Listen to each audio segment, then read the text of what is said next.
Hello दोस्तों, जैसा कि आप सभी जानते हैं कि अभी हाल ही में अतिथि शिक्षक के वेरिफिकेशन का कार्य चल रहा है।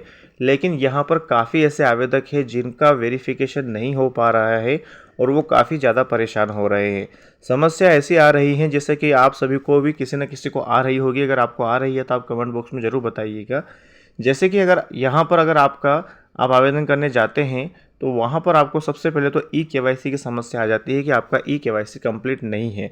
तो कुछ लोगों को समस्या आ रही है कि उनका ई-केवाईसी कंप्लीट नहीं है। और मान के चलिए अगर किसी का ई-केवाईसी कंप्लीट है भी तो वहाँ पर आगे जाके समस्या ये आती है कि या तो उनके पिताजी का नाम शो नहीं हो रहा है उनकी आईडी के साथ में, या फिर उनकी माताजी का नाम शो नहीं हो रहा है, या फिर एक समस्या ये भी आ रही है कि उनका मोबाइल नंबर ही उनसे गलत जो है वो डल चुका है, जिससे ओटीपी ही नहीं आ पा रहा है और ओटीपी किसी और नंबर पे जा रहा है। ऐसी स्थिति में वो अपना जो है वो वेरीफाई कैसे करवाएंगे।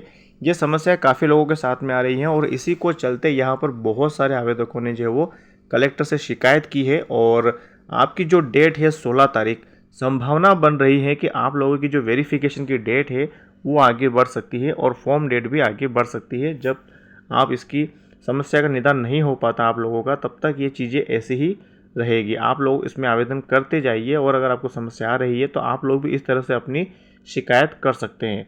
शिकायत करने से होगा यह कि आप लोगों को और समय मिल जाएगा और आप लोगों का वेरिफिकेशन ईजी तरीके से हो जाएगा।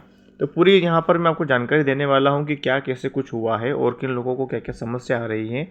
यहाँ पर अगर आप देखते हैं तो जिसमें लिखा हुआ है कि जन सुनवाई में अतिथि शिक्षक बनने का सपना संजय आवेदकों ने कहा कि संकुल केंद्रों द्वारा दस्तावेज वेरिफिकेशन नहीं किया जा रहा है और संकुल केंद्र जिम्मेदारों द्वारा कभी कहा जाता है कि कल आना तो कभी कहा जाता है कि आईडी पासवर्ड जनरेट नहीं है तो कभी कोई समस्या बता दी जाती है। आवेदकों का कहना है कि बहुत 26 तारीख अंतिम तिथि है। मतलब 26 तारीख आप सभी जानते हैं, सॉरी 16 तारीख इसमें अंतिम तिथि है और ज़िले के सैकड़ों आवेदक भटक रहे हैं। सभी दस्तावेज अपलोड कराने के लिए परेशान हो रहे हैं तो कभी संकुल केंद्र में लगी बड़ी लाइन कतार में खड़े हो रहे हैं और इन परेशानियों के बाद में आवेदकों का अगर नंबर आ भी जाता है तो दस्तावेजों का वेरिफिकेशन नहीं किया जाता। तो ये समस्या आप लोगों के साथ भी आ रही होगी। तो आप कमेंट बॉक्स में बता दीजिएगा कि आप लोग कहाँ से हैं और आप लोगों को क्या समस्या आ रही है। क्योंकि अभी हाल ही में मेरे साथ भी एक समस्या आई थी और मेरे पास जो 2 आइडिया मेरी बन चुकी थी, समग्र आइडिया, और जिसकी वजह से मेरा ना तो ई-केवाईसी हो पा रहा था और ना ही मेरी कोई डिटेल शो हो रही थी और इसी के चलते मैं यहाँ पर फॉर्म भी नहीं भर पा रहा था। इसके निराकरण के लिए मैं सबसे पहले अपनी ग्राम पंचायत में गया और वहाँ पर जाकर मैंने जो वहाँ के सचिव है जो ये सारा काम करते हैं उनसे मैं मिला और उनको मैंने अपनी सारी समस्या बताई।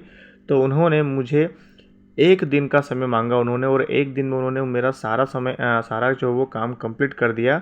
सिर्फ मुझे अब समस्या आ रही है कि मेरे भी आईडी में जो वो माता पिता का नाम शो नहीं हो रहा है, तो वो कल मैं उसको वेरिफिकेशन करवा के समग्र आईडी में जुड़वा के फिर से मैं आवेदन करने जाऊंगा तो मेरा आवेदन कंप्लीट हो जाएगा। तो अगर आप लोगों को भी इस प्रकार की कोई समस्या आ रही है तो आप कमेंट में बताइएगा, मैं आप लोगों को उसका रास्ता ज़रूर बताऊंगा और जितना हो सके मैं उतना उस सॉल्यूशन को हल करने की कोशिश उस समस्या को हल करने की कोशिश करूंगा। तो आप लोग एक बार अपनी समस्या कमेंट में ज़रूर बताएं। जैसी समस्या मेरे साथ आई है उसी प्रकार की समस्या अगर आपको आ रही है तो मैं उसका निराकरण करने का और रास्ता दिखाने का प्रयास पूरा करूँगा। तो ये थी छोटी जानकारी दोस्तों। आई होप कि कुछ जानकारी अच्छी लगी होगी। जानकारी अच्छी लगी हो तो अपने दोस्तों के साथ में शेयर कर दीजिएगा और इसी प्रकार की और भी जानकारी अगर आप समय समय पर देखना चाहते हैं तो आप उससे जुड़ सकते हैं। जुड़ने के लिए आपको चैनल को सब्सक्राइब करना है, नोटिफिकेशन बेल को ऑन कर लेना है ताकि आपको आने वाली वीडियो की नोटिफिकेशन मिलती रहे। तो मिलते हैं दोस्तों वीडियो में एक नए टॉपिक के साथ।